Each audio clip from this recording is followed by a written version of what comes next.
नए साल की शुरुआत से ही अब फिर से हाथी द्वारा हमला लगातार रूप से देखने को मिल रहा है। बीते शुक्रवार रात फालाकाटा ब्लॉक स्थित तछटी चाय बागान के हाटखोला लाइन में हाथी द्वारा एक घर पर हमला हुआ। स्थानीय सूत्रों के अनुसार बीते रात एक विशाल दंतेल हाथी विष्णु खड़िया के घर में प्रवेश करके घर में रखे चावल, दाल और अनाज खा के चला गया।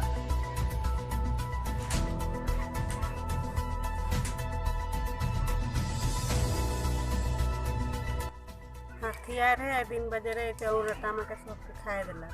20 पैकेट आटा रहे और 25 केजी चाउर रहे। हम तो भाई दिल्ली का करो खाने घर दूरा के सब के टूटा फटा दे एक ठो है दाता वाला आदमी का कोनो खती कर लग नहीं कहीं है खाली चाउर आटा मन के खा है 20 केजी आटा और 25 केजी चाउर और घर में पूरा टूटा दे सब के मन के